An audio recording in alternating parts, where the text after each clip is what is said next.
Democracy depends on a free press. Please support our independent journalism at democracynow.org/give.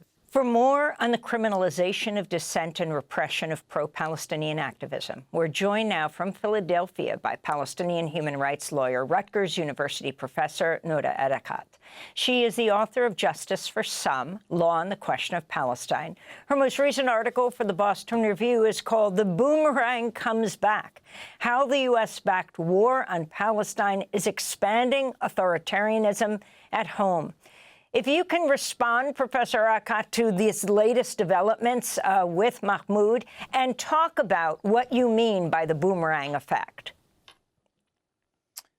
Thank you, Amy. By the boomerang effect, I am invoking Amy Césaire, Martinican essayist, author, poet, who in 1950 wrote a searing polemic on the discourse on colonialism, where he pointed a finger at European and Western leaders who were condemning Hitler for the execution of genocide within Europe's shores and telling them very blatantly that they are not different from Hitler, but have little Hitlers inside of them that they have failed to condemn because their violence has been meted out against brown and black and indigenous peoples in their colonial periphery. And in that critique, he was emphasizing that the Holocaust, the Jewish Holocaust that happens at the hands of the Nazis was rehearsed on other indigenous black, brown, colonized peoples, and emphasizing that there is no violence in a colonial periphery that does not boomerang back home into the domestic sphere. And my emphasis here by invoking that was to show that there is no way to defeat fascism at home without combating empire abroad. In order to defeat U.S. state violence at home, it has to be confronted on both fronts of its domestic and its foreign image. In this instance, we have seen that boomerang come home especially quickly as the United States, under the Biden administration, continued, fomented, supplied, made possible a genocide against the Palestinian people in Gaza for 16 months straight. In order to do that, repressed speech at home, fomented the attack on students, expanded presidential authority, refused to apply U.S. law, denigrated international law, and basically spread a red carpet for the Trump administration to come now and expand that repression to all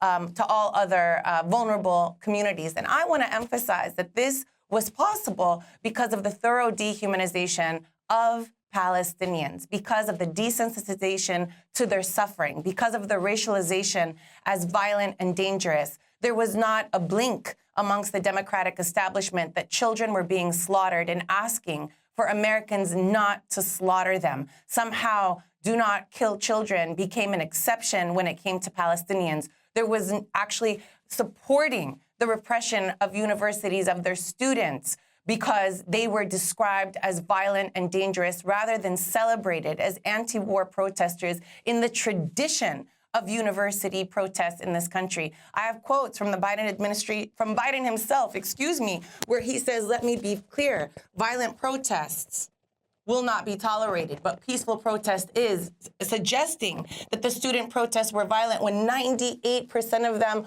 were nonviolent, and the violent ones were violent specifically because of mob violence and because of police violence, because of drones, because of law enforcement that was sent out to the universities. It was Biden who said, this blatant anti-Semitism is reprehensible and dangerous. It has absolutely no place on college campuses or anywhere in our country. It was the Biden administration, it was the Democratic establishment that has created the conditions that we are now seeing taken advantage of.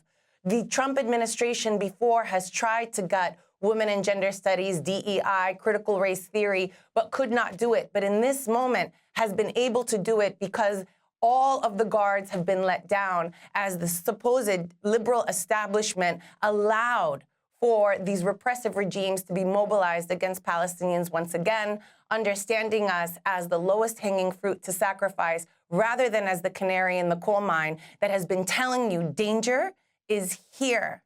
Those Palestinians and their allies here on university campuses heroically at points struggled to save some sort of core humanitarian principles in the United States, and instead we're expelled, we're suspended, we're doxxed, we're denied graduation, and now there can be no surprise that the Trump administration is mobilizing with ease as they continue to use Palestinians as their Trojan horse in order to gut the welfare state, in order to defund universities, in order to go after minority communities. And so this message is not to point fingers, but this message is to mobilize us and to stand in line that in order to defeat this fascist rollout, Palestinians have to be centered.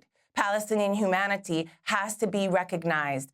Palestine has to be central to an agenda, not because it is exceptional, but specifically because it is not exceptional, and it is central to this agenda that is being rolled out, and it can stand as the gate against further repression. And Noura Erakat, I wanted to ask you the warnings to more than 60 universities now that they're under investigation, even though most of those universities did exactly what they were told last year in terms of repressing the pro-Palestinian protests. The issue of how many of these universities over the last decades have increasingly relied on federal funds, on private donor money to keep themselves afloat. Now they are having to buckle even further under, even though they did what they were told.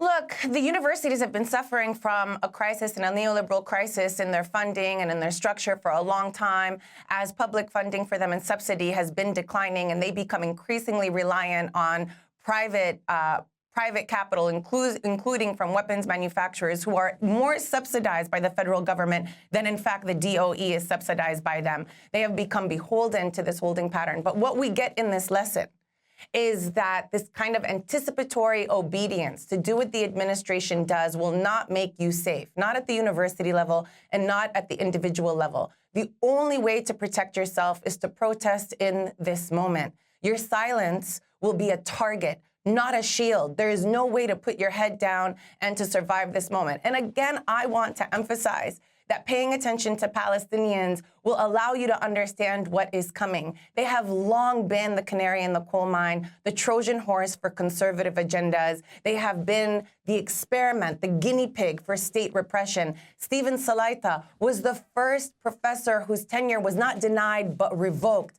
Resmiya Ode had her citizenship revoked, not her green card, her citizenship revoked. The Holy Land Foundation were subject to trials where they had secret evidence marshaled against them, a blatant violation of the Sixth Amendment.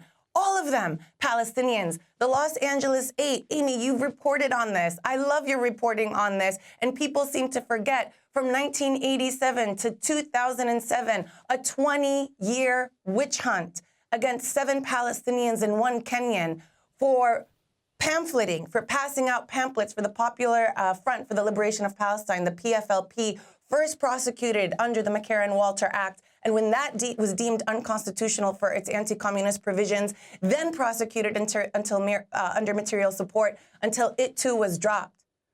People need to understand that what happens to Palestinians is not because we are a national security threat, but because we have been so thoroughly dehumanized. You cannot recognize our suffering and think that it's somehow justified, and that is a Zionist narrative that has fomented anti-Palestinian racism, and organizations that deem themselves to be civil rights organizations like the ADL, rather than condemn the trampling, if they were civil rights organizations, rather than condemn the trampling of civil rights violations in this moment, came out and expressed appreciation for the Trump administration's arrest of Mahmoud Khalil, as have several other Zionist organizations. And so this is the moment to develop a critical analysis of Zionism and understand where you stand on it. It is certainly a responsibility of Americans to study this because it is part of our politics.